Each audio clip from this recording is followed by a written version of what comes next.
So again एक recap ले लेते हैं कि हमने पहले क्या सीखा है चैप्टर के अंदर।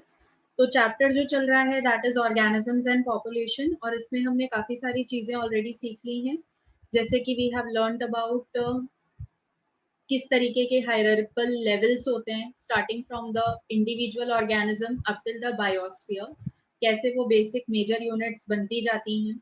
उसके अलावा हमने यहाँ पे क्या सीखा, हमने यहाँ पर सीखा कि जो भी एबायोटिक फैक्टर्स होते हैं जैसे कि टेम्परेचर, लाइट या फिर दूसरे ऐसे फैक्टर्स, उनके प्रेजेंस या एब्सेंस से किसी भी ऑर्गेनिज्म के ऊपर क्या इफेक्ट होता है या क्या इन्फ्लुएंस होता है।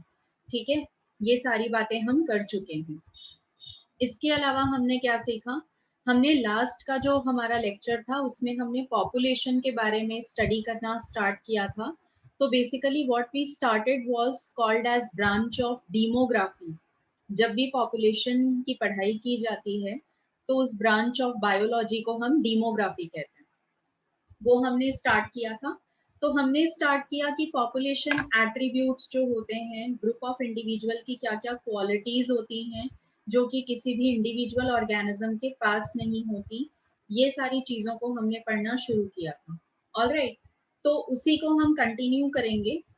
तो आज की क्लास में what we are going to deal with is कि कल हमने जिस क्वालिटी पे स्टॉप किया था या जिस कैरेक्टर पे स्टॉप किया था वो था पॉपुलेशन के साइज का ग्रो करना, या फिर सिंपली आप बोल सकते हो पॉपुलेशन ग्रोथ। तो आज हम उनके कुछ ग्रोथ मॉडल्स के बारे में पढ़ेंगे। यहाँ पर दो मॉडल्स आपको सीखने हैं, that is exponential growth curve and the logistic growth curve. ठीक है, फिर हम ये देखेंगे कि कौन से ऐसे फैक्टर्स होते हैं जो कि इस ग्रोथ को लिमिट कर सकते हैं, उनको रोक सकते हैं।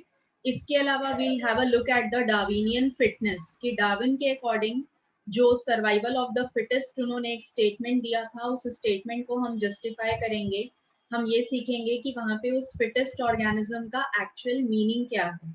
After that we are going to learn about population interactions, जो कि हमारे इस चैप्टर का लास्ट टॉपिक होगा। ठीक है, तो पहले हम स्टार्ट करते हैं from the population growth model. तो मैं आपको बता दूं कि एक्चुअली ये ग्रोथ मॉडल है क्या, इससे हमें क्या क्या मालूम चलता है अगर आप इस मॉडल को देख रहे हो तो basically that is a pictorial representation along with a mathematical equation. फिर से मेरी बात पे फोकस करिए। This growth model consist of two things. ठीक है, हर एक मॉडल के अंदर दो चीजें होती हैं। एक होता है pictorial representation of the population size, मतलब कि पॉपुलेशन ग्रो कर रहा है या डिक्लाइन कर रहा है, उसका एक ग्राफ होगा। उस ग्राफ के साथ आपको क्या प्रोवाइड किया जाएगा, आपको एक मैथमेटिकल इक्वेशन प्रोवाइड किया जाएगा जिससे आप कैलकुलेट कर सकते हैं कि पॉपुलेशन साइज ग्रो कर रहा है या डिक्लाइन कर रहा है। ठीक है, ये होता है ग्रोथ मॉडल बेसिकली। उसमें हम दिखाते क्या हैं, हम ये दिखाते हैं कि नंबर ऑफ इंडिविजुअल्स जो किसी भी पॉपुलेशन के अंदर होते हैं वो बढ़ रहे हैं टाइम के साथ साथ या फिर वो घट रहे हैं टाइम के साथ साथ। ऑलराइट, उसको हम ग्रोथ मॉडल कहते हैं। नेक्स्ट थिंग कि जब भी आप यहाँ पर ग्रोथ मॉडल देखेंगे तो वो आपको ब्रॉड सेंस में दो तरह के नजर आते हैं, और वो जो दो तरह के मॉडल आपको यहाँ पर नजर आएंगे उसमें से एक होगा जे कर्व और दूसरे को हम कहते हैं एस कर्व। तो हम जो डिटेल पढ़ने वाले हैं या हम जो पूरा का पूरा अकाउंट पढ़ने वाले हैं, एक्सप्लेनेशन सीखने वाले हैं, वो इन दोनों का होने वाला है कि जे शेप्ड कर्व कैसा होता है, कैसा दिखता है, और एस शेप्ड कर्व कैसा होता है और उसका क्या रोल होता है या फिर वो क्या डिनोट करता है। ठीक है, ये बातें हम लोग यहाँ पे सीखेंगे। तो let us move to the curves. हम इनमें से एक एक कर्व को डिस्क्राइब करना स्टार्ट करेंगे। तो सबसे पहले यहाँ पे जिस कर्व की बात होने वाली है बच्चों, वो होने वाला है एक्सपोनेंशियल ग्रोथ कर्व। तो आप लोग जरा फोकस रखिएगा कि what we are going to do in this one. ठीक है, तो जब यहाँ पे एक्सपोनेंशियल कर्व हम देखेंगे तो सबसे पहले याद रखिए कि ये जो कर्व है this is possible only for lab conditions. ठीक है, ये कब पॉसिबल होगा, जब आप किसी भी ऑर्गेनिज्म की पॉपुलेशन को जज कर रहे हैं लेबोरेटरी कंडीशंस में, ठीक है। अब इसको मैं आगे बताऊं उसके पहले मैं आपसे ये पूछना चाहूंगी कि लेबोरेटरी कंडीशन से हमारा मतलब क्या है। आर्टिफिशियल कंडीशन, जब भी हम किसी ऑर्गेनिज्म को आर्टिफिशियल कंडीशन में ग्रो करते हैं तो हम ये ध्यान रखते हैं कि उसको कोई तकलीफ नहीं होनी चाहिए, ठीक है। टू बी वेरी क्लियर, मैं आपको ये कहना चाहती हूँ कि अगर आपने लैब कंडीशन में से सपोज किसी बैक्टीरिया को ही ग्रो किया तो आप पूरा ध्यान रखते हो कि उसके लिए जो कल्चर मीडियम बनाया है उसमें बैक्टीरिया के खाने पीने की या नरिशमेंट की सारी चीजें हों। इसके अलावा हम ध्यान रखते हैं कि उस पर्टिकुलर प्लेट में जहां बैक्टीरिया का कॉलोनी है वहां पर कंटैमिनेशन या गंदगी नहीं आनी चाहिए। हम उसे वो सारी सुविधाएं देते हैं जिससे कि वो बैक्टीरिया केवल और केवल ग्रो करेगा, कभी भी उसका पॉपुलेशन डिक्लाइन नहीं करेगा। मैंने जो अभी बात आपको समझाई, क्या वो पॉइंट आपको क्लियर हुआ? व्हाट आई वांट टू से कि जब भी हम किसी चीज को आर्टिफिशियली ग्रो कर रहे हैं तो वी कीप इन माइंड कि उस ऑर्गेनिज्म को कोई तकलीफ नहीं होनी चाहिए। हम उसे सारा कंफर्ट देते हैं ताकि वो केवल ग्रो ही करता जाए, वो कभी डिक्लाइन ना करे। ऑल राइट, तो यहाँ पे एक्सपोनेंशियल कर्व भी कुछ ऐसा ही है। लेट अस सी फर्दर कि क्यों ऐसा। तो ये लैब कंडीशन में पॉसिबल है फर्स्ट ऑफ ऑल। अब आपसे क्वेश्चन किया जा सकता है कि लैब कंडीशंस में ही क्यों, तो आप आंसर करेंगे because there is no limiting factor. यहाँ पर कोई भी लिमिटिंग फैक्टर नहीं होगा, ठीक है। लिमिटिंग फैक्टर का मतलब आप जानते हो, कोई भी ऐसी चीज जो कि उसकी ग्रोथ के लिए इंपॉर्टेंट थी और वो एक पॉइंट पर आकर खत्म हो जाए तो वो अल्टीमेटली क्या बन जाती है? लिमिटिंग फैक्टर बन जाती है। तो लेबोरेटरी कंडीशन में सब कुछ तो हम दे रहे हैं, तो ऐसा कुछ पॉसिबिलिटी है ही नहीं कि कोई चीज खत्म हो जाएगी, तो वहां पे लिमिटिंग फैक्टर जो है वो एब्सेंट होगा, नो लिमिटिंग फैक्टर, ठीक है। अब आगे इसमें हमें क्या देखना है कि और क्या खासियत है इस कर्व की। तो नेक्स्ट ये होती है कि this is a growing curve. अगर आप इसको ध्यान से देखेंगे तो this is a growing population curve. इस कर्व में कहीं भी आपको पॉपुलेशन साइज डिक्लाइन करता हुआ नजर नहीं आएगा, तो आप लिखेंगे this is a growing population size curve, ठीक है। अब देख लेते हैं कि इस कर्व को ड्रॉ कैसे किया जाता है। तो जब आप यहाँ पर इस कर्व का ग्राफ देखेंगे तो आपको समझ में आएगा कि यहाँ जब आप पॉपुलेशन साइज को प्लॉट करेंगे विथ रिस्पेक्ट टू टाइम, ठीक है, ये आपका एक्स एक्सिस है, this will be the y axis. तो यहाँ पे जो सॉरी ये एक्स एक्सिस होगा and this will be y. तो जब आप इसको प्लॉट करेंगे विथ रिस्पेक्ट टू टाइम तो आपको क्या समझ में आएगा कि यहाँ पे जो भी आपने टाइम के साथ पॉपुलेशन में चेंज देखा वो चेंज हमेशा हमेशा इंक्रीजिंग ही है, ठीक है। तो this will be the y और यहाँ पे आपको क्या लेना है? यहाँ आपको लेना है पॉपुलेशन का साइज जो कि डिनोट किया जाता है बाय लेटर एन। आप एक्स एक्सिस में क्या लेंगे? एक्स एक्सिस में आपको टाइम लेना है, ठीक है, जिसको डिनोट किया जाता है with the help of small T. तो जैसे ही आप कर्व को यहाँ पे जज करोगे तो you will be able to observe कि जो कर्व है it is going like this, ऐसा, ठीक है। तो आपको ये कर्व से बिल्कुल समझ में आ रहा है कि यहाँ पे टाइम के साथ साथ population is keeping on increasing. Population जो है वो बढ़ता ही जा रहा है क्योंकि कोई लिमिटिंग फैक्टर नहीं है। लैब कंडीशन में कोई भी ऐसा फैक्टर नहीं है जिसकी कमी हो रही है। क्लियर? अब एक और चीज ध्यान रखो बच्चों कि इस कर्व में भी दो फेजेस हैं, तो वो दो फेजेस की हम बात कर लेते हैं कि कौन से वो दो फेजेस हैं। जब आप इस कर्व को देखोगे तो इनिशियली आपको दिख रहा है कि यहाँ पे ग्रोथ जो है इतने हिस्से में थोड़ी सी स्लो है। यस और नो? आप लोग देख पा रहे हैं मैं आपको क्या बता रही हूँ? जब आप उसका इनिशियल पोर्शन देख रहे हैं कर्व का तो आपको क्या दिखाई दे रहा है कि वहां पे ग्रोथ जरा सी स्लो है। यस और नो। आप देख रहे हैं कि कर्व धीरे धीरे ऊपर जा रहा है, ठीक है। तो ये जो पीरियड ऑफ स्लो ग्रोथ है जो आप यहाँ पर देख पा रहे हो, इसके बारे में बात करते हैं कि ये क्या है, ठीक है। तो ये जो आपका स्लो ग्रोथ वाला पीरियड है, this is called as lag phase. इसको हम क्या कहते हैं, लैग फेज कहते हैं, या फिर इसको आप पीरियड ऑफ स्लो एक्सेलरेशन भी कह सकते हो, ठीक है।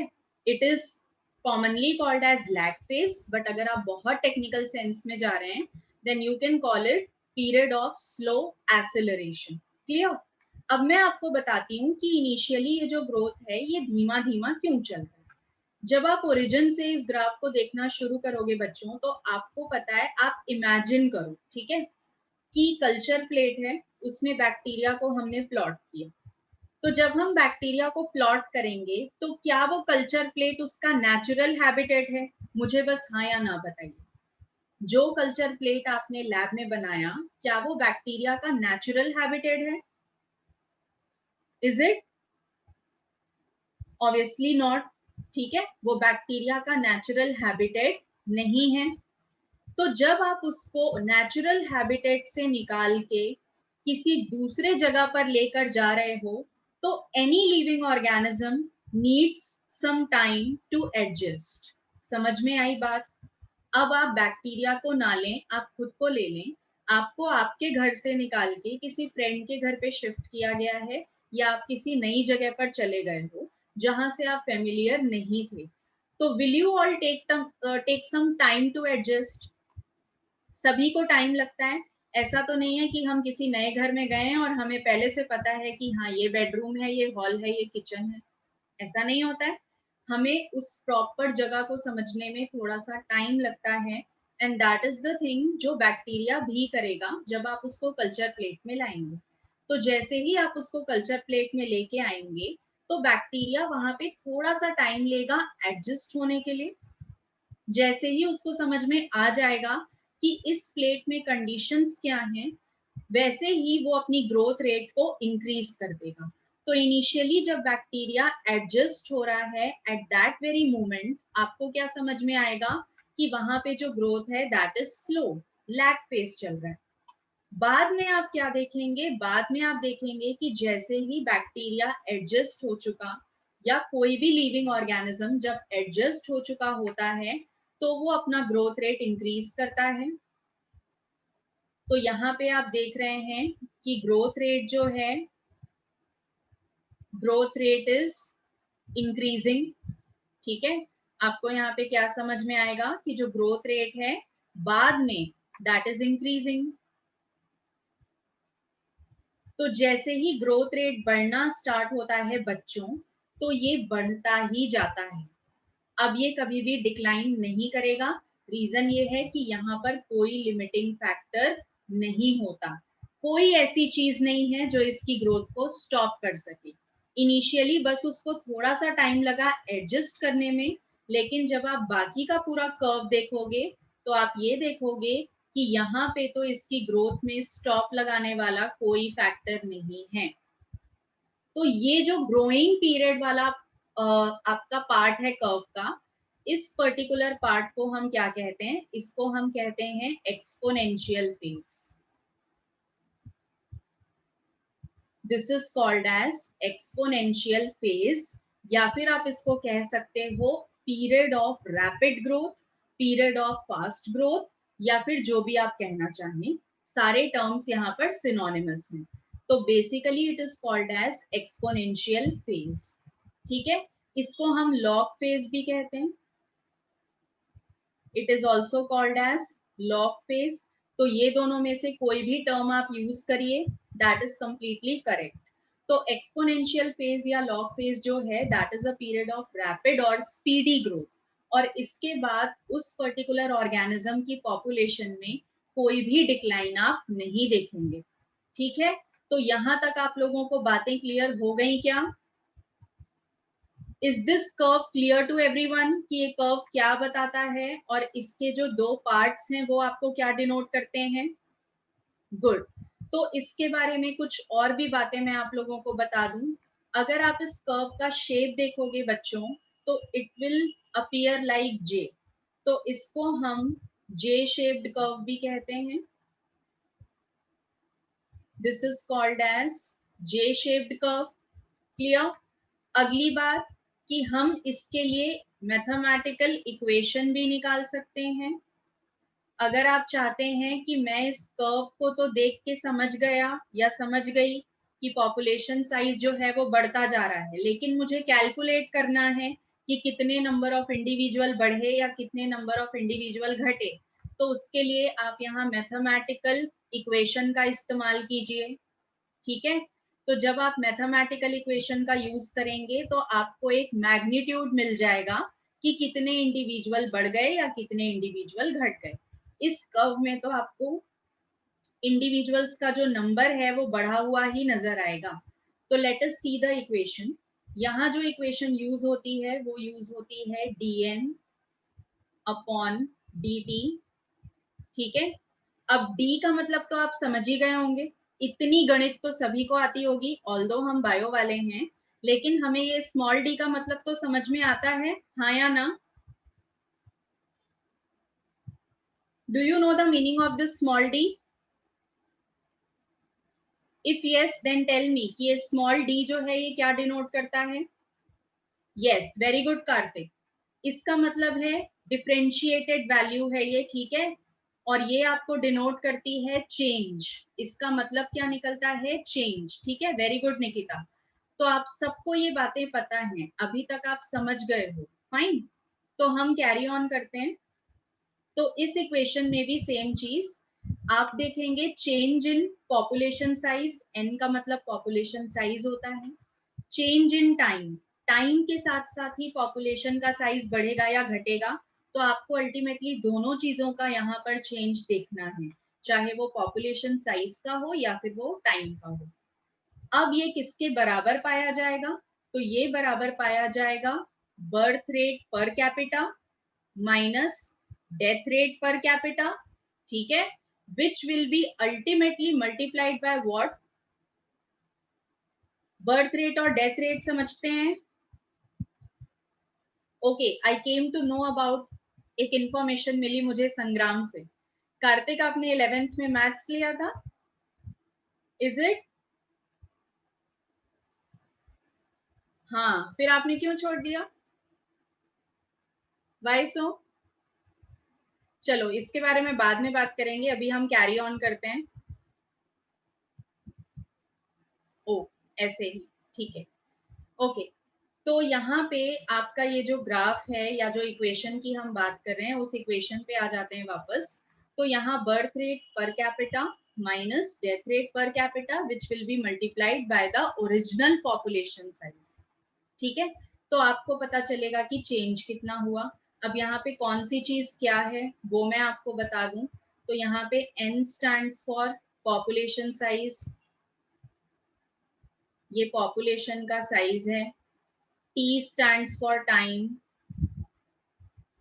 टाइम पीरियड, जिसमें आपको जज करना है कि कितना चेंज आया है पॉपुलेशन के अंदर, वो वाला time. B stands for birth rate, वो भी पर कैपिटा।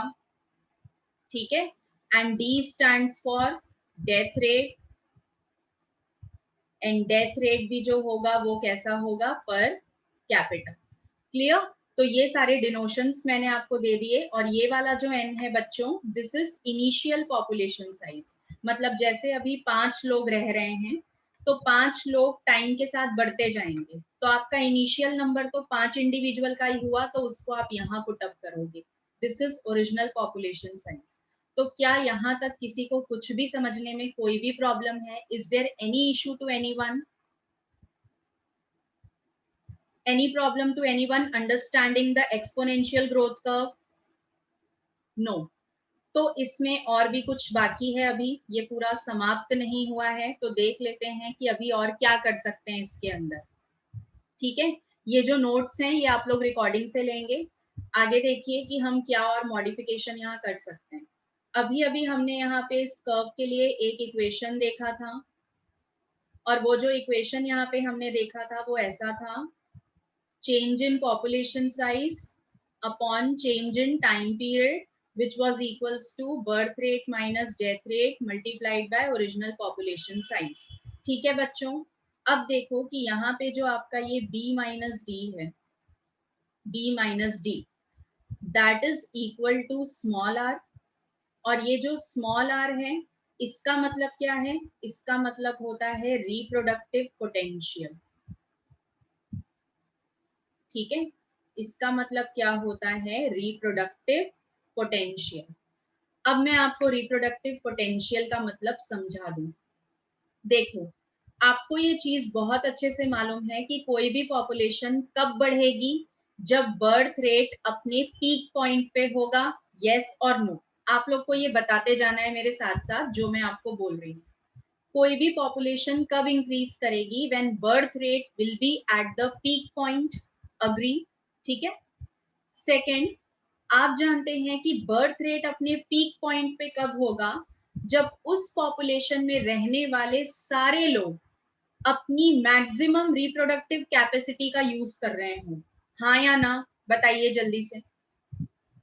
अगर किसी भी पॉपुलेशन में रहने वाले लोग मैक्सिमम रिप्रोडक्टिव कैपेसिटी यूज कर रहे हैं अपनी, तो बर्थ रेट अपने पीक पे होगा, और जब बर्थ रेट पीक पे होगा तो that will be the thing that is going to favour increase in population size.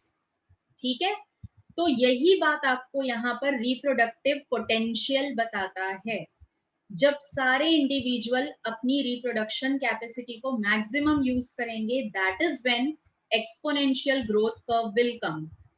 ठीक है, और आप सोच लो कि इंडिया में फिलहाल ये कर्व एक्टिव है, एक्सपोनेंशियल कर्व चल रही है। ठीक है, तो जब एक्सपोनेंशियल कर्व यहाँ पे रनिंग है तो आप देख रहे हो कि यहाँ रिप्रोडक्टिव पोटेंशियल लोगों का मैक्सिमम यूज किया जा रहा है। तो यहाँ पे जो b माइनस डी है इक्वेशन में, आप उसकी जगह पर r सब्सटीट्यूट कर सकते हैं। Then how your equation is going to look like, अगर आपने वहां r सब्सटीट्यूट किया, इक्वेशन आपकी ऐसी दिखेगी, dn upon dt which will be equals to r in place of b minus d, और उससे मल्टीप्लाई हमें कर देना है n। तो this will be the new format of the equation.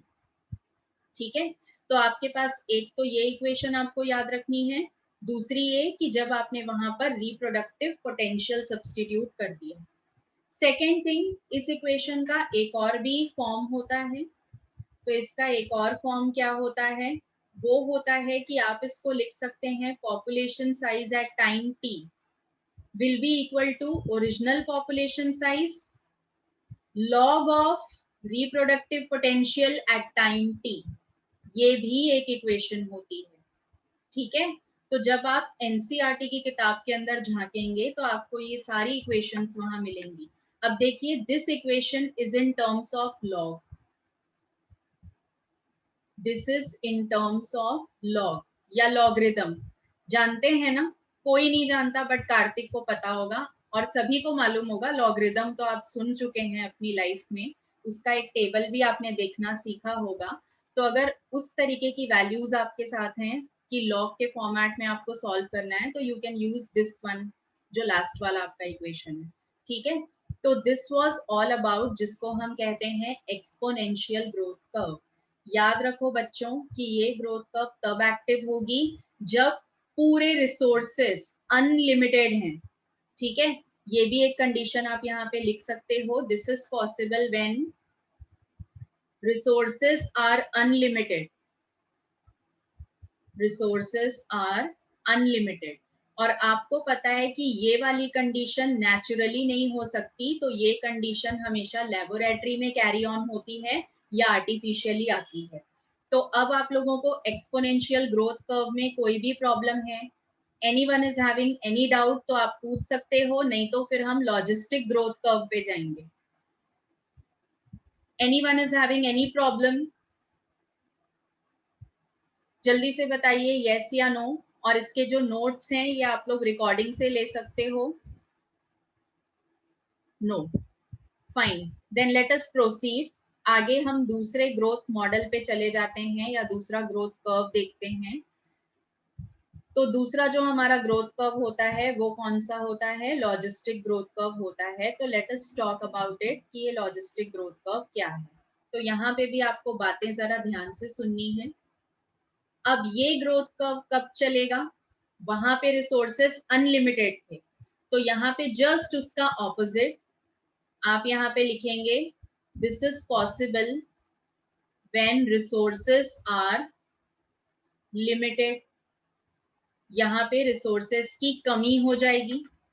अब देखिए, अगर रिसोर्सेस लिमिटेड हो गए तो this is possible for natural conditions, क्योंकि आपको पता है कि नेचर में कोई ना कोई ऐसी चीज होगी जो कि खत्म हो सकती है। तो आप लिखेंगे कि this is possible for natural conditions.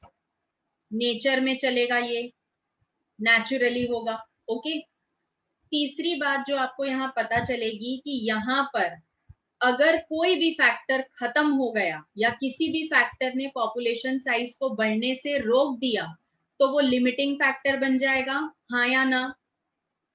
से सपोज लाइट वो फैक्टर हो गया जिसकी कमी से या जिसके ज्यादा होने से पॉपुलेशन साइज बढ़ना बंद हो गया, तो लाइट लिमिटिंग फैक्टर बन गया। तो यहाँ पे आपको समझ में आएगा कि यहाँ लिमिटिंग फैक्टर प्रेजेंट है, लिमिटिंग फैक्टर इज प्रेजेंट। ठीक है, ये बेसिक सी चीजें आपको यहाँ पे याद रखनी है। तो जब यहाँ लिमिटिंग फैक्टर होंगे ना, तो कौन कौन से लिमिटिंग फैक्टर होंगे ये मैं आपको आगे बताऊंगी, फिलहाल नहीं। आप बस इतना जानिए कि कोई तो ऐसा फैक्टर होगा that is going to limit the population size. अब जब आप इसका ग्राफ देखेंगे या इसका कर्व देखेंगे तो देखिए किस तरह का कर्व होता है। यहाँ पे हम कर्व प्लॉट कर रहे हैं, तो हमें पता है कि एक्स एक्सिस जो होती है उसमें हमेशा पॉपुलेशन साइज लिया जाता है, जिसको हम डिनोट करते हैं कैपिटल एन से। और जो वाई एक्सिस होता है, फिर मैंने उल्टा कर दिया, I am so sorry, this is x and this will be y. तो जब आप यहाँ पर देखोगे तो आपको समझेगा कि वाई एक्सिस पे पॉपुलेशन साइज है, एक्स एक्सिस पे क्या है? टाइम है, जिसको हम डिनोट करेंगे स्मॉल टी से। ठीक है, तो जब ये कर्व आप देखोगे बना हुआ, तो what you will come to know is कि इस कर्व के अंदर हमें क्या दिखाई देगा? 3 फेजेस दिखाई देंगे। अभी जो हमने पिछला वाला कर्व ड्रॉ किया था वहां हमें मालूम था कि हमें 2 फेजेस दिखाई दिए थे, बट जब आप इस कर्व को देखोगे तो यू विल नोटिस कि यहाँ पे कितने फेजेस होंगे? यहाँ पर 3 फेजेस होंगे। तो let us start drawing that. ठीक है, ये कर्व कुछ ऐसा प्रोसीड करेगा, इस तरह से। क्लियर? तो ये वाले कर्व में जब आप तीनों फेजेस को देखेंगे तो आपको पहले शुरू के जो फेजेस हैं उनको समझने में तो कोई प्रॉब्लम नहीं आएगी, क्योंकि आपको मालूम है कि ये वाला जो फेज होगा स्टार्टिंग का, ठीक है, ये होता है period of slow growth. Yes और नो? उसको हम क्या मानते हैं? हम यहाँ पे दूसरा कोई शेड यूज करेंगे, ये शेड यूज कर लेते हैं। This will B period of slow growth, क्योंकि इस टाइम पे ऑर्गेनिज्म खुद को एडजस्ट कर रहा होता है। या फिर you can say period of slow acceleration, या फिर आप सिंपली क्या कह सकते हो, दिस इज लैग फेज। ये लैग फेज है। ठीक है, नो प्रॉब्लम टिल हियर। फिर आपको इस कर्व का सेकेंड पार्ट दिखाई देगा जो यहां से शुरू होकर यहां तक आ रहा है। ओके, जिसमें आप देख रहे हो कि पॉपुलेशन बिल्कुल बढ़ता ही जा रहा है, it is at the pace of growing. तो ये जो फेज होता है इसको हम एक्सपोनेंशियल फेज कहते हैं, एक्सपोनेंशियल फेज। या फिर इसको आप क्या कह सकते हो? आप इसको कह सकते हो लॉग फेज। यहां तक आपने पिछली वाली कर्व में भी देखा था, कोई नई बात आपके लिए नहीं है। लेकिन जैसे ही आप इस कर्व को इससे आगे जज करना शुरू करोगे तो आपको क्या मालूम चलेगा कि अब चेंजेस होंगे। वो चेंजेस क्या होंगे देखो, आपको ये एक पोर्शन दिखाई दे रहा है जहां पे ये कर्व टर्न ले रहा है। इस कर्व ने एक टर्न लिया है लाइक दिस, तो आप लोगों को ये टर्न वाला पोजीशन नजर आ रहा है। ओके, तो ये जो टर्न वाला पोर्शन है इस कर्व का, उसको हम कहते हैं पीरियड ऑफ डेसिलरेशन। ठीक है, this is called as period of deceleration. अब मैं आपको डेसिलरेशन का मीनिंग समझा दूं। डेसिलरेशन का टाइम वो टाइम होता है, या डेसिलरेशन का मतलब ये निकलता है जब कोई भी चीज बढ़ते बढ़ते अचानक से कम होने लगे। That particular junction is called as deceleration. उस स्टेज को डेसिलरेशन कहते हैं। और उस टाइम पीरियड पे जब ये हो रहा है तो उस पूरे स्टेज को कहा जाएगा पीरियड ऑफ डेसिलरेशन। समझ में आया क्या what is period of deceleration? Is it clear?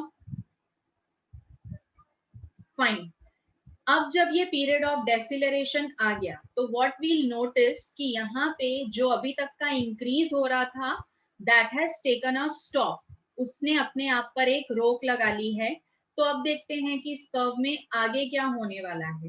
तो जब आप इस कर्व को आगे नोटिस करोगे तो आपको समझ में आएगा कि ये वाला एक पोजीशन आ गया जहां पे ये कर्व सीधा चलता जा रहा है। ठीक है, जहां पे क्या हो रहा है कि ये कर्व सीधा चलता जा रहा है and this is called as stationary phase. इसको हम कहते हैं स्टेशनरी फेज। अब स्टेशनरी फेज कौन सी फेज है? जहां पर पॉपुलेशन ना बढ़ेगी ना घटेगी। आपको कैसे समझ में आया कि पॉपुलेशन ना बढ़ रही है ना घट रही है? उसके लिए आपको यहाँ पर एक नई चीज देखनी पड़ेगी। और आपको वो जो नई चीज नोटिस करनी है वो है एक लाइन जो मैं अब ड्रॉ करूंगी। आपको ये लाइन नोटिस करनी है। ठीक है, जो मैंने अभी आपके लिए ड्रॉ की है with the help of dark green colour. आपको दिख रहा है कि ये लाइन कोइंसाइड कर रही है स्टेशनरी फेज के साथ? यस और no? Can you see the dark green line is coinciding with the stationary phase of the curve? Yes. तो यहाँ पे मैं आपको बताती हूँ कि ऐसा क्यों और ये डार्क ग्रीन लाइन क्या है। ये जो आपकी डार्क ग्रीन लाइन है यहाँ पर, ये डिनोट करती है किसी भी पॉपुलेशन की कैरिंग कैपेसिटी। ठीक है, this is carrying capacity of the population और इसको हम डिनोट करते हैं बाय के। तो कैरिंग कैपेसिटी का मतलब क्या है? कैरिंग कैपेसिटी का मतलब है maximum number of individuals, maximum number of individuals that can live within population।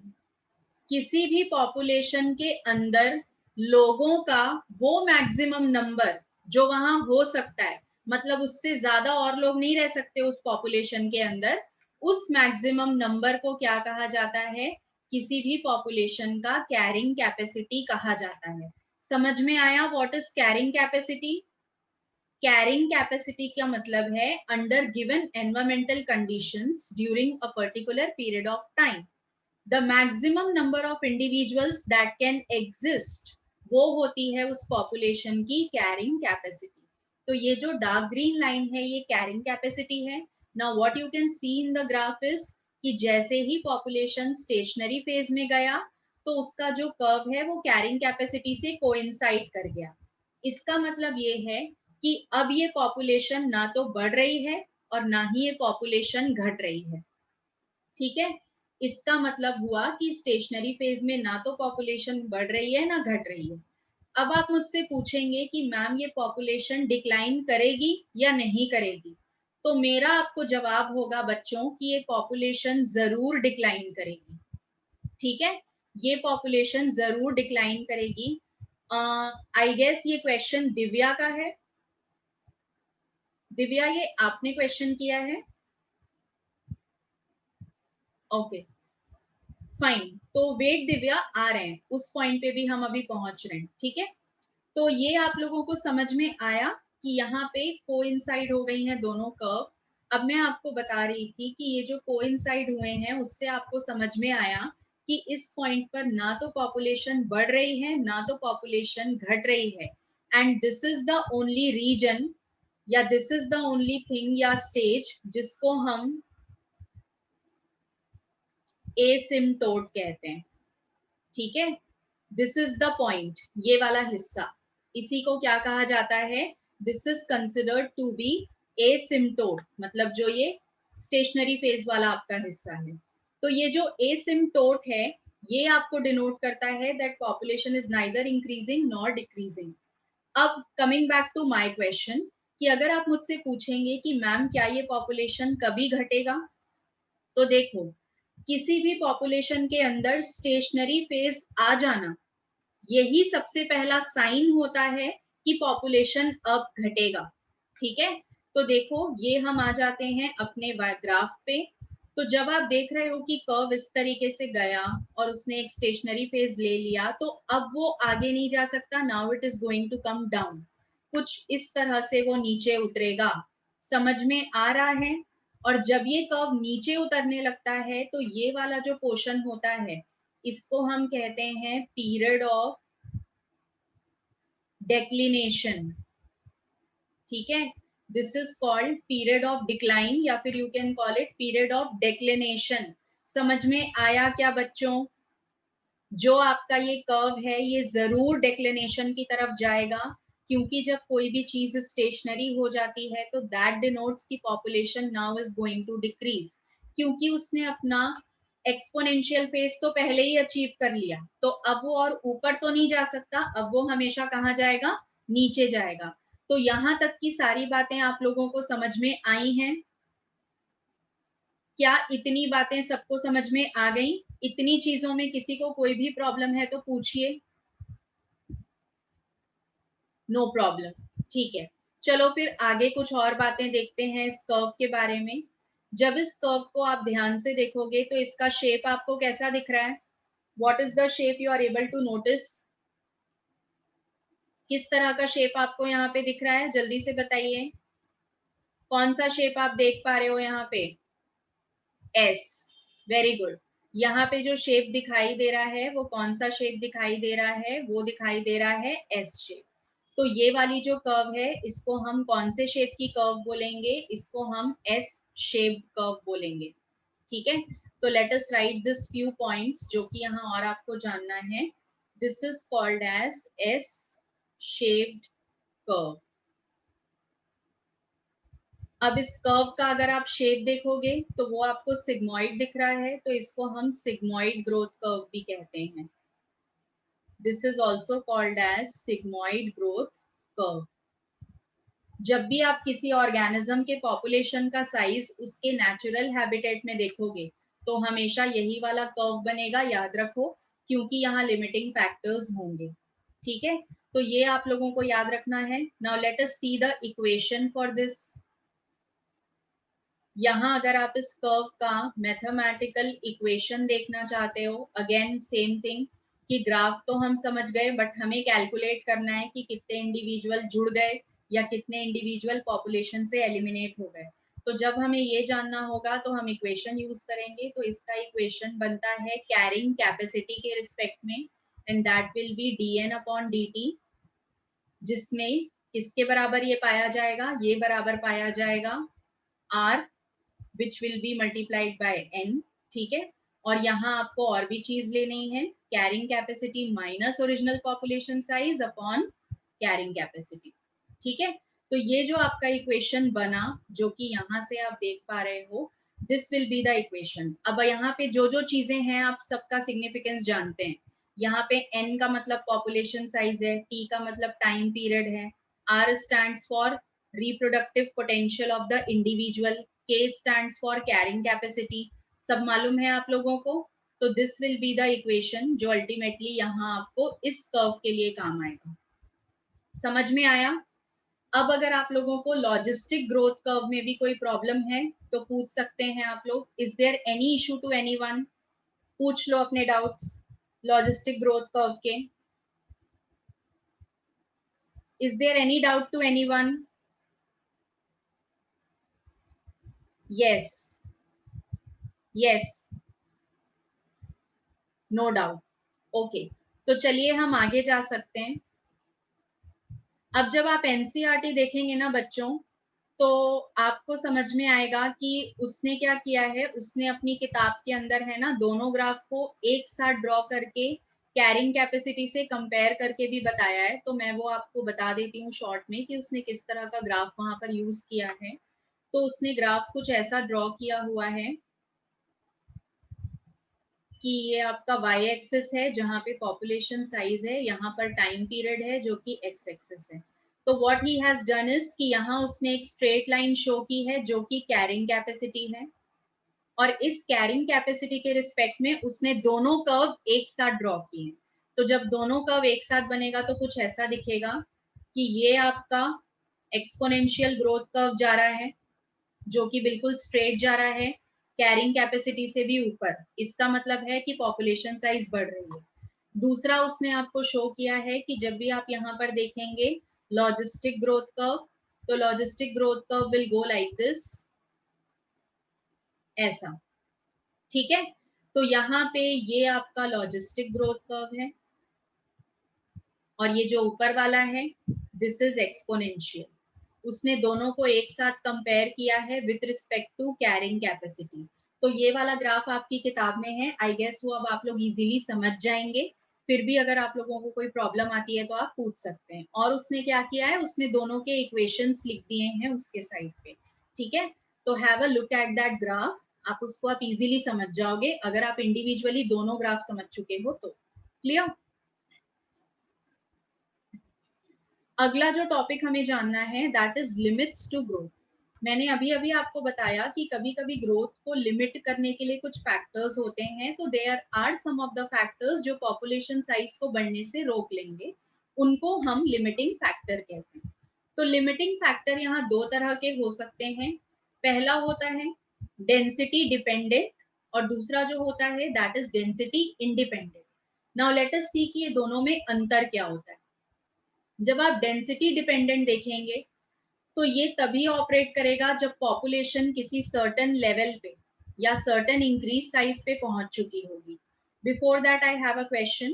Carrying capacity means maximum people से ज्यादा नहीं रह सकते हैं क्या पर्टिकुलर एरिया में? ये डिपेंड करता है कार्तिक. ठीक है, ये डिपेंड करता है एनवायरमेंटल कंडीशंस पे. ये वाला जो आपने डाउट पूछा है इस पे भी अभी हम आएंगे जब हम डार्विनियन का फिटनेस वाला जो कंसेप्ट है वो डिस्क्राइब करेंगे. ठीक है, देखो किसी भी एरिया में कितने लोग रह सकते हैं ना, ये कंप्लीटली वहाँ के एनवायरमेंट में डिपेंड करता है. मैं आपको छोटा सा एग्जांपल देती हूँ कि एक क्लासरूम है जिसमें 20 बच्चे बैठ सकते हैं. ऑल राइट, तो मान लीजिए कि उस क्लासरूम में सिर्फ पंखा लगा हुआ है, 20 बच्चे बैठे हुए हैं. ठीक है, अब मैंने वहां पर 20 बच्चे और ले आए तो वहां पर टोटल 40 स्टूडेंट्स हो गए. तो जब 40 स्टूडेंट्स हो गए और क्लासरूम में पंखा चल रहा है, तो आप वहां की एनवायरमेंटल कंडीशन इमेजिन कर सकते हो वो कैसी होगी. 40 लोगों के लिए that condition will become suffocating. Yes और नो? ठीक है, अब आप उसी कंडीशन पे इमेजिन करो कि उसी क्लास में 40 लोग ही हैं लेकिन पंखे के साथ आपने एसी भी लगा दिया. Then what is going to happen? It will become easier for that 40 people to sit inside that classroom. समझ रहे हो Kartik what I want to say? Exactly. So that is the thing कि कैरिंग कैपेसिटी में कितने individual रहेंगे या नहीं रहेंगे that is completely dependent on the environmental condition जो भी उस एरिया का है. ये मैं समझाना चाहती हूँ. अभी हम उस चीज पर आएंगे. अभी इस फैक्टर पे आ जाते हैं वापस. तो यहाँ पर जो भी आप देख रहे हो कि डेंसिटी डिपेंडेंट और डेंसिटी इंडिपेंडेंट फैक्टर्स कौन कौन से हैं. तो डेंसिटी डिपेंडेंट लिमिटिंग फैक्टर्स वो होते हैं जो तब ऑपरेट करेंगे जब पॉपुलेशन डेंसिटी किसी क्रिटिकल पॉइंट पे पहुंचेगी. अब वो पॉइंट कोई भी हो सकता है, ठीक है, वो पॉइंट अलग अलग पॉपुलेशन के लिए अलग अलग टाइम पे आएगा, अलग अलग होगा। तो यहाँ पे आपको एग्जाम्पल दिया गया है कि वहां पे कंपटीशन हो सकता है, प्रिडेशन हो सकता है, या ओवर क्राउडिंग हो सकती है, ये सारे लिमिटिंग फैक्टर बन सकते हैं। लेकिन जब आप डेंसिटी इंडिपेंडेंट देखोगे तो दैट इज नेचुरल डिजास्टर। अब इसको हम क्लियर कर लेते हैं, चलो ठीक है, फिर से एग्जाम्पल लेंगे और इसको समझेंगे। कोई एक जगह है, जैसे आप इंसानों का ही एग्जाम्पल ले लो, ओके, तो इंसानों का एग्जाम्पल हमने ले लिया, हमें पता चला कि इंसानों के बीच में कंपटीशन हो रहा है, किसी एक ने दूसरे का जो है कंपटीशन के चलते किसी एक ने दूसरे को एलिमिनेट कर दिया, ठीक है, तो ये है डेंसिटी डिपेंडेंट। क्योंकि कंपटीशन कब होगा, जब बहुत सारे हो जाएंगे, ओके। कंपटीशन इज पॉसिबल जब आपकी पॉपुलेशन की डेंसिटी ज्यादा हो, कुछ एक पॉइंट पर हो, उससे नीचे लेवल पे अगर एक अकेला इंसान रह रहा है तो वो किससे compete करेगा? Is it possible for any individual to compete alone? नहीं हो सकता। अगर आप प्रिडेशन भी देखेंगे तो कम से कम दो लोगों की आवश्यकता है, एक प्रिडेटर बनेगा और एक उसका प्रे बनेगा, मतलब एक शिकारी होगा और एक उसका शिकार होगा। तो जितने भी डेंसिटी डिपेंडेंट फैक्टर्स होते हैं उनके लिए ड्रॉबैक ये है कि ये तभी काम करेंगे जब एक सर्टेन लेवल ऑफ लोग उस पॉपुलेशन में रहें। बट जो डेंसिटी इंडिपेंडेंट फैक्टर्स होते हैं उनको कोई मतलब नहीं है कि किसी पॉपुलेशन के अंदर कितने लोग रहते हैं, डजेंट मैटर। जैसे अभी ये कोरोना फैल रहा है, तो ये जो आपका कोविड-19 है, क्या ये चेक कर रहा है कि किस कंट्री की पॉपुलेशन कितनी है, मुझे घटानी है या बढ़ानी है? Is it keeping a check on it? कोविड-19 इज द बेस्ट एग्जाम्पल जो आप यहाँ पे डेंसिटी इंडिपेंडेंट लिमिटिंग फैक्टर के लिए ले सकते हो। अभी इतने लोग मर रहे हैं, तो इस कोरोना चेकिंग कि इस कंट्री में इतने ज्यादा लोग रहते हैं तो मैं यहाँ जाके पॉपुलेशन घटाऊं, उस कंट्री में कम लोग रहते हैं तो मैं वहां ना जाऊं? Is it possible? Not possible. जब अर्थक्वेक आता है, जब फ्लड आता है, स्ट्रॉम आता है, ठीक है, साइक्लोन बनता है, तो क्या ये सारी चीजें अपने दिमाग में ये रखती हैं? वो तो एबायोटिक फैक्टर्स हैं ना जो जनरेट हुए हैं, तो उनका तो कोई दिमाग ही नहीं है, वो ये चीजें सोच ही नहीं सकते कि कहाँ पर पॉपुलेशन ज्यादा है, कहाँ कम है।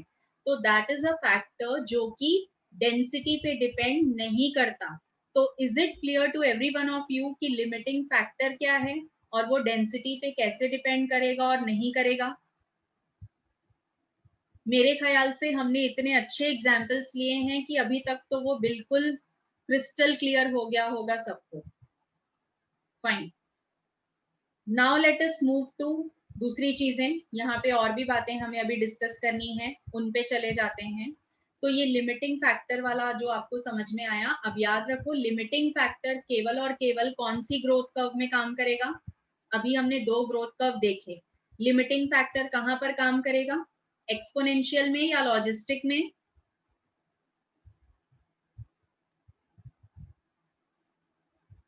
जे शेप्ड में लिमिटिंग फैक्टर काम नहीं करता कार्तिक,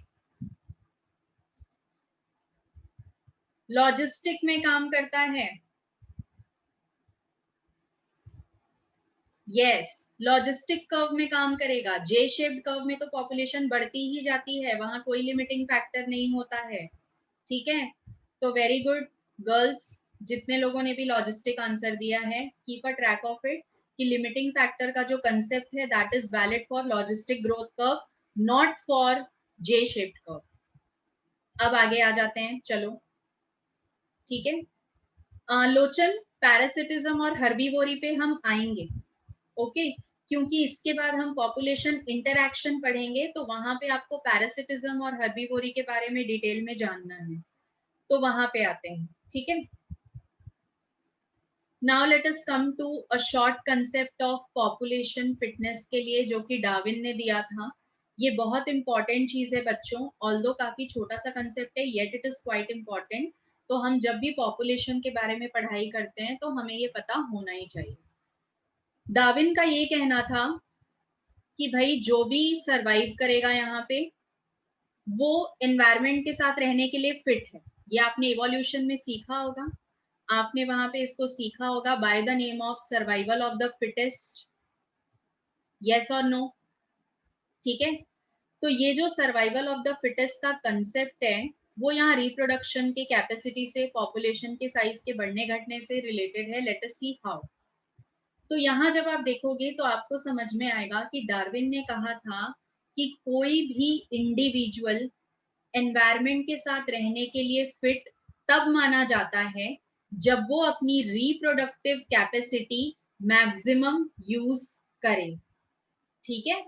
यहाँ पे डार्विन जो इंडिविजुअल को फिट कह रहे हैं तो उसका मतलब फिजिकल फिटनेस नहीं है, उसका मतलब है रिप्रोडक्टिव फिटनेस,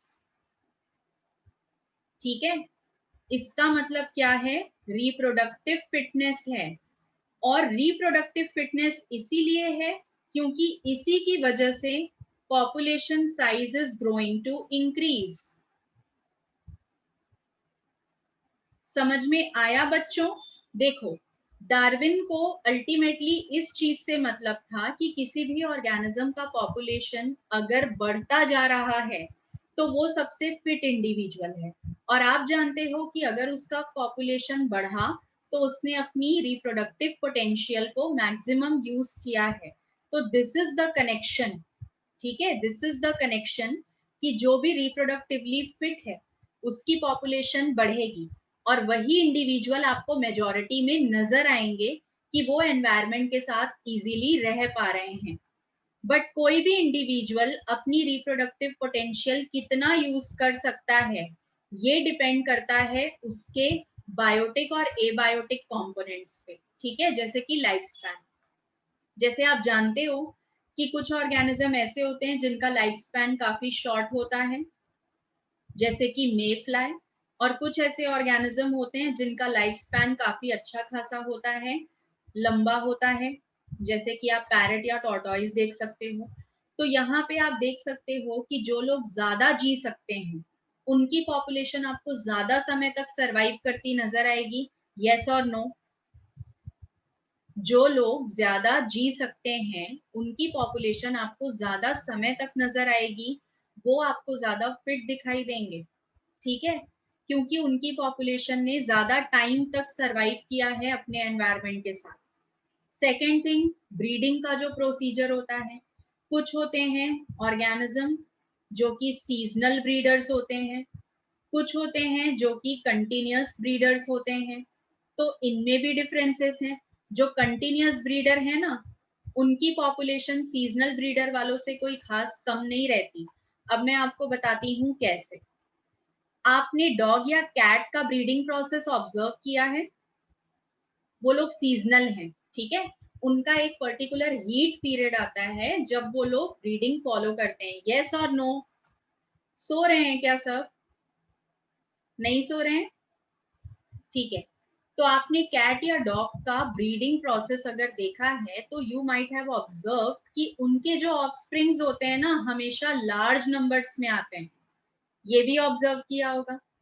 लेकिन अगर आप कंटिन्यूअस ब्रीडर्स को देखेंगे, से फॉर एग्जांपल ह्यूमंस, तो क्योंकि ह्यूमंस के पास कंटिन्यूअस ब्रीड करने की कैपेसिटी है तो वहां पे जो ऑफस्प्रिंग्स होते हैं उनका नंबर 1 से 2 हो सकता है, एक सिंगल टाइम पर एक, मैक्सिमम 2 अगर ट्विंस हैं तो, ठीक है।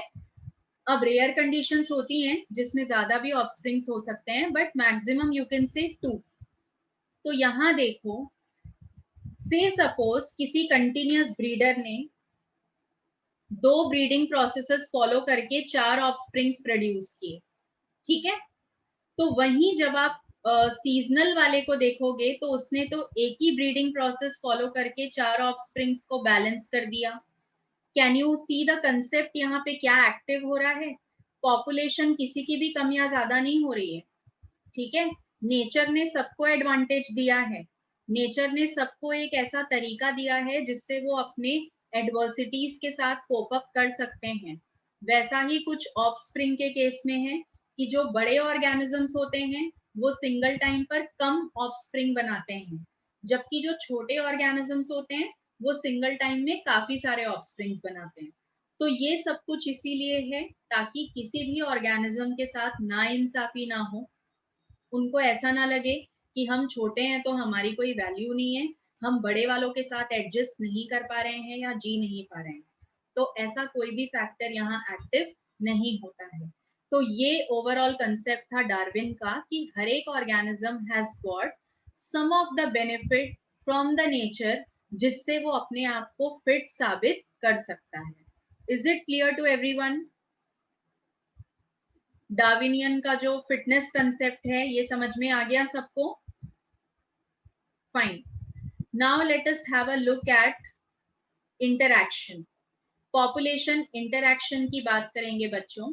तो पॉपुलेशन इंटरैक्शन में हमें ये जानना है कि अगर किसी भी जगह पर अलग अलग स्पीशीज के लोग रह रहे हैं या एक ही स्पीशीज का दो ग्रुप रह रहा है तो वो आपस में कैसे इंटरैक्ट करेगा।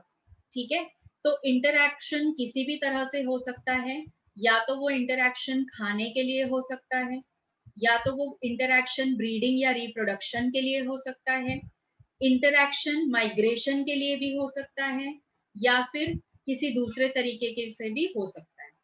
तो ये जो आपका स्पीशीज इंटरैक्शन है that can be of two types. एक होता है इंटर स्पेसिफिक और दूसरा होता है intra specific. Can you tell me इन दोनों का मतलब क्या है? What is the meaning of the term inter specific and intra specific? अगर आपसे कोई पूछे कि ये दोनों टर्म्स का आपको मतलब बताना है, चलिए मैं आपको बताती हूँ। जब भी इंटर स्पेसिफिक की बात हो रही है तो that is between two different species.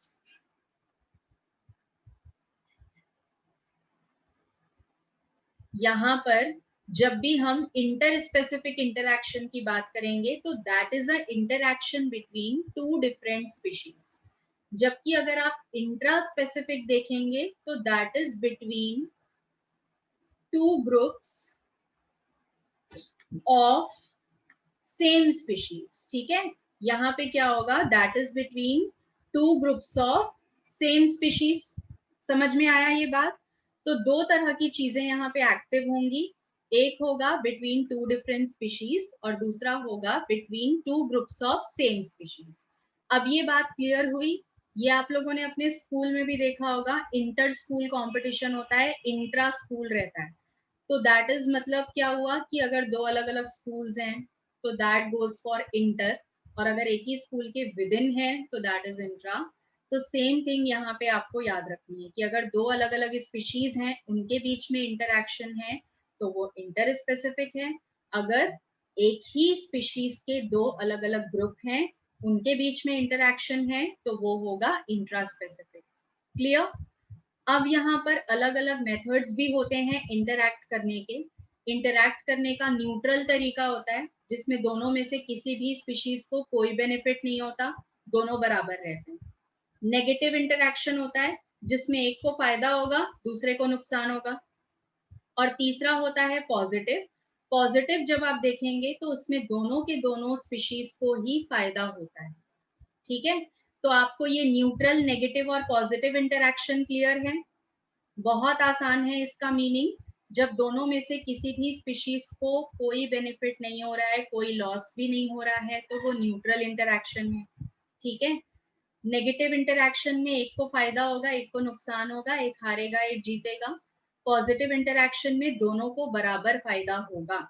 तो ये सारे इंटरैक्शन के क्या क्या तरीके होते हैं? सिम्बायोसिस होता है, पैरासिटिज्म होता है, कमेंसलिज्म होता है, अमेंसलिज्म होता है। ये सब मेथड्स हम कल के लेक्चर में सीखने वाले हैं। ओके, इसके अलावा एक स्पेशल इंटरैक्शन के बारे में भी जानेंगे जिसको हम मिमिक्री के नाम से जानते हैं। तो ये जो बातें होंगी कि कौन कौन से टाइप का इंटरैक्शन प्रोसेस होता है and what is mimicry, that is going to be discussed in the next lecture.